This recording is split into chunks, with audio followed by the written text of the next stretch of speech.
नंगापन और अनैतिकता, और जो अपने आप में ठेकेदार मानते हैं हम नैतिकता के पुजारी हैं हम। देश का युवा तो सही करना चाहता है और सही व्यवस्था चाहता है देश में, और डेमोक्रेसी का नाम भी है। नहीं था कि उनकी टीम को, प्राइम मिनिस्टर की टीम को, किनको आप बुला रहे हो, नंगे पंगे या कुछ भी करने वाले जो चैनल हैं ऐसे ऐसे जो न्यूडिटी, नंगापन और इस तरह की बेहूदी बातें और चीजें दिखा के देश के युवाओं को पथभ्रष्ट करना चाहते हैं। बेहूदी, पहली बात तो जो आदमी प्राइम मिनिस्टर ने जिसको इन्विटेशन दिया और उसके इंफॉर्मेशन ब्रॉडकास्टिंग जो डिपार्टमेंट है, ये भी उसी तरह गलत हाथों में खेल रहा है। ऐसा कंटेंट कैसे दिखाएं जिससे हमारी वोट बढ़े, ये जनता में हमारा प्रचार प्रसार हो। उन प्राइम मिनिस्टर ने खुद बुलाया था उनको सम्मानित करने के चक्कर में, वो भी सम्मानित सुमित कुछ नहीं करना था। सर एक तरफ जैसे इंडिया गोट लैटिन है, उसको सरकार चलने दे रही है और दूसरी तरफ कुछ चैनल्स को सरकार उस पर एक्शन कर लेती है सर। हाँ, ये गलत है ना। डेमोक्रेसी में और हमारा जो लॉ के सामने सब बराबर हैं और लॉ सब के लिए बराबर है, इसके खिलाफ है ये बात। और ये स्पष्ट नजर आता है, और ये तानाशाही राजशाही व्यक्तिवाद में होता है जब किसी का फेवर करते हुए आप दिखाई देते हैं। बहुत सारे चैनल देश में और बहुत सारे युवा, मैं कहूँगा, जो आज बहुत अच्छा काम कर रहे हैं सोशल मीडिया के रूप में, उनको रिकॉग्निशन भी मिलनी चाहिए। और बल्कि कुछ चैनलों के लोगों को, या जिनके चैनल ज़्यादा चल रहे थे, प्राइम मिनिस्टर ने खुद बुलाया था उनको सम्मानित करने के चक्कर में, वो भी सम्मानित सुमित कुछ नहीं करना था, अपना मतलब निकालना चाह रहे थे वो कि ये लोग अपने चैनलों के जरिए हमारी एडवर्टाइजमेंट कैसे करें या ऐसा कंटेंट कैसे दिखाएं जिससे हमारी वोट बढ़े, ये जनता में हमारा प्रचार प्रसार हो। उनको भी इन्फ्लुएंसर की मदद की जरूरत पड़ी, वरना ये जो गोदी मीडिया है, जो रिकॉग्नाइज्ड मीडिया है, जो देश की जनता के अधिकार के आधार पर चलता है, राइट टू एक्सप्रेशन देश के लोगों का राइट है। मीडिया का राइट जो है वो लोगों के राइट से संबंधित है, वहीं से पैदा होता है। अगर लोगों का राइट टू एक्सप्रेशन ना हो तो कोई भी मीडिया हाउस या कोई भी चैनल नहीं देश में चल सकता। इनको एहसानमंद होना चाहिए देश की जनता का। और मगर ये क्या करें, एडवर्टाइजमेंट, देश का पैसा खर्च करते हैं, उसको लेते हैं, उससे सारे बिजनेस करते हैं, व्यापार करते हैं, सरकार की चमचागिरी करके अपने दूसरे व्यापार धंधे चलाते हैं। क्योंकि सारा मीडिया जो मेन स्ट्रीम मीडिया है ये धनपतियों का है, पूंजीपतियों का है। ये सारे के सारे धंधा बना लिया इन्होंने मीडिया को। असली मीडिया देश का है सोशल मीडिया, और सोशल मीडिया के काफ़ी लोगों को, युवाओं को, जो स्पष्ट और बेबाक खबरें दिखाते हैं, सही तथ्य देश के सामने रखते हैं, देश के इशूज को सामने रखते हैं, उनको मीडिया इसलिए बंद किया जाता है कि उनको सरकार को खतरा नजर आता है। और गलत तरीके से जो हमारा वो है, कौन सा डिपार्टमेंट है गवर्नमेंट का, इंफॉर्मेशन ब्रॉडकास्टिंग जो डिपार्टमेंट है, ये भी उसी तरह गलत हाथों में खेल रहा है। इसमें ब्यूरोक्रेसी क्या है, इस देश की ब्यूरोक्रेसी की हाल वो हो गया जो अंग्रेजों में ब्यूरोक्रेसी थी। सारी जो पावर, जिस तरह डीसी होता है ना, उनको, उनके जरिए वो लोग राज करते थे। हमारे देश में भी वो गंदी आदत ये चल रही है। अभी डेमोक्रेसी स्थापित नहीं हुई देश में। डेमोक्रेसी का मतलब बहुमत नहीं होता। डेमोक्रेसी का मतलब होता सबका मिलके, सबका संवाद करके हर मुद्दे पे सर्वसम्मति बनाना ही डेमोक्रेसी है। और मेजोरिटी तो मजबूरी है, और मेजोरिटी तानाशाही है। तो इसलिए जो चैनल जिसका आप नाम ले रहे हैं, क्या नाम है, लाबादिया, उसका, हाँ, इंडिया गोट टैलेंट, इस तरह की बेहूदी। पहली बात तो जो आदमी प्राइम मिनिस्टर ने जिसको इन्विटेशन दिया और उसके इन्विटेशन से या उस सहारे से वो इस तरह के चैनल पे इस तरह के प्रोग्राम दिखा रहा है, न्यूडिटी के, नंगापन और अनैतिकता, और जो अपने आप में ठेकेदार मानते हैं हम नैतिकता के पुजारी हैं, हम सुशासन लाना चाहते हैं, हम चरित्र निर्माण करने के ठेकेदार हैं, उन लोगों के उसमें ऐसे ऐसे लोग इस तरह के चैनल चला रहे और चैनल बंद नहीं किया। और चैनल उन बच्चों के, उन नए सोशल मीडिया के बंद कर देते हैं जो अच्छी चीज और सही तथ्य दिखाता देश के सामने। This is wrong sir fundamental rights है, राइट टू एक्सप्रेशन।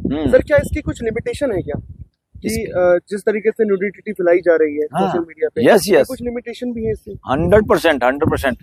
कोई भी नंगापन, बेहुदा और नैतिक पतन देश का नहीं कर सकता राइट टू एक्सप्रेशन के अंदर। इसीलिए ऐसे चैनल वैनल बंद होने चाहिए, और इनको नोटिस भी मिलना चाहिए, बंद होने चाहिए, जब तक सस्पेंड कर देने चाहिए ऐसे चैनल, और इन पर एज पर लो इलाज इनका होना चाहिए। सर हेट स्पीच इतने होते हैं, उस पर तो कोई कार्रवाई नहीं होती, लेकिन इस तरह के मामलों पे तुरंत कार्रवाई हो रही है। हाँ। और मेन स्ट्रीम मीडिया इस मामले से दूरी बनाए हुए नहीं चला रहा है खबरें। फिर मैं आखिरकार पे मेरा एक ही जवाब होता है कि हमारी जुडिशरी कमजोर है। हाई कोर्ट और सुप्रीम कोर्ट ये स्ट्रांग हो तो किसकी मजाल है कोई हेट स्पीच दे दे। चाहे वो कोई सीएम हो, पीएम हो, कोई एमएलए हो, एमपी हो, आम नागरिक हो, कोई भी नहीं कर सकता। और क्या मजाल है कि कोई चैनल इस तरह से नंगापन दिखाए, फोड़ता फैलाए, हर चीज में नंगेपन को दिखा के देश के युवाओं को पथभ्रष्ट कर से, और उसी के आधार पे पैसे कमाने की होड़ लगी रही। ये क्या नंगापन हो रहा है। इसीलिए पूंजीवाद जो है ना, पूंजीवाद एक तरह से भ्रष्टाचार है। पूंजीवाद एक तरह से भ्रष्टाचार का अड्डा है। जो लोग कहते हैं ना पूंजीवाद से देश विकसित होता है, पूंजीवाद शोषण का एक स्रोत है।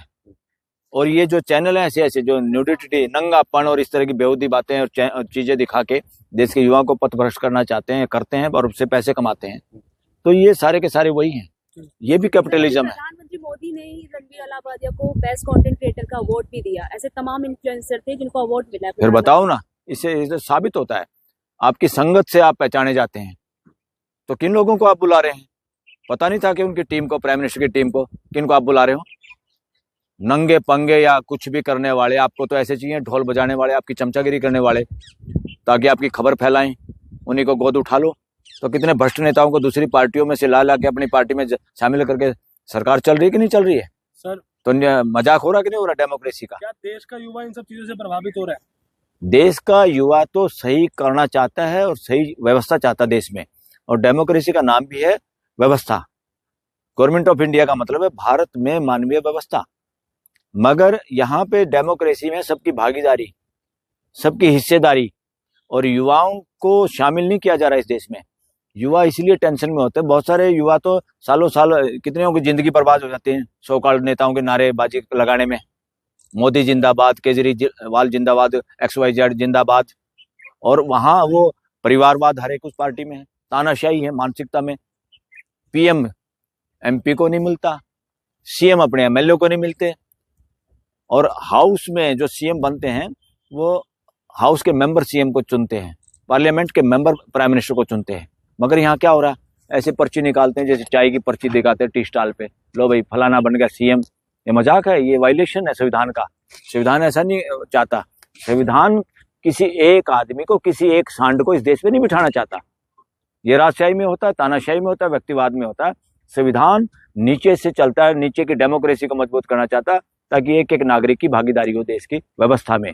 और देश के सारे युवा व्यवस्था चाहते हैं, देश के सारे युवा काम करना चाहते हैं। देश का कोई भी युवा ना आतंकवादी है, ना नक्सलवादी है, ना देशद्रोही है, सारे के सारे लोग देशभक्त हैं।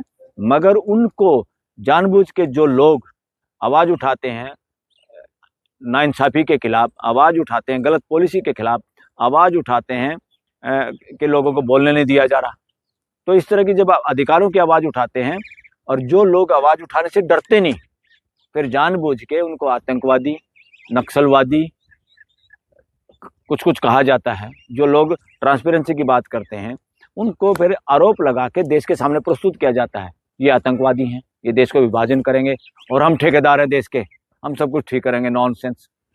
जो ठेकेदार लोग हैं वो हिंदू मुसलमान कर रहे हैं। सर जैसे इस देश का एक भी युवा ना जाति पाति फैलाना चाहता, ना ही उन्माद, धार्मिक उन्माद फैलाना चाहता, बल्कि ये चाहते हैं जाति पाति फैलाने वाले और धार्मिक उन्माद फैलाने वालों का इलाज होना चाहिए, उसमें चाहे नेता हो, CM हो, PM हो, कोई भी हो। माफी मांग लिया, रणबीर इलाहाबादिया ने माफी मांगा है। अच्छा, ये गलती हो गई। जब बहुत सारे हेट स्पीच होते हैं कास्ट को लेके, धर्म को लेके, भाषा को लेके, तब तो सूचना प्रसारण मंत्रालय इतनी जल्दी कार्रवाई नहीं करता है। हाँ। लेकिन इस तरह के मामले में कार्रवाई होती है, तब उस पर आप क्या कहना चाहेंगे? हाँ, मैं पहले इनके प्रश्न का उत्तर दे दें एक बार। इन्होंने कहा वो इलाहाबादिया ने माफी मांग ली। माफी मांगना तो अच्छी बात है, अगर मांग ली तो अच्छी बात है, पर उससे पहले माफी तो इसको गृह मंत्री को मांगनी चाहिए, जिसने इतनी बेहूदगी का बयान दिया पार्लियामेंट के सामने, इस देश की पंचायत के अंदर। अंबेडकर अंबेडकर अंबेडकर क्या लगाया है? इतना तो भगवान को याद कर ले। सवरग कौन सा भगवान है भाई? बताओ, दिखाओ इस देश के लोगों को, डिफाइन करो उसको, कौन सा भगवान तुम जानते हो, क्या सवरग होता, बताओ इस देश के लोगों को। नॉनसेंस बातें जिसने की वो आदमी गृह मंत्री, और उसने माफी नहीं मांगी आज तक। और देश का अपोजिशन इतना कमजोर कि उसको इस्तीफा देने के लिए मजबूर नहीं कर पाए। तो इलाहाबादिया ने माफी मांग ली तो चलो अच्छा है, माफी तो मांगनी चाहिए, गलती अगर हो जाए, ये तो हमारा कल्चर है और इस तरह का दिखाना भी चाहिए। गृह मंत्री भी माफी मांग लेता तो देश के युवाओं को समझ में आता ना कि गलती करके माफी मांगनी होती है, उदंडता गायब हो जाती देश से। ये जो अपने आप में सो कॉल्ड बड़े लीडर है वो तो कुछ भी बकवास करें, वो माफी मांगना नहीं जानते, तो देश को क्या सिखाएंगे? वो कुछ भी बदमाशी करें।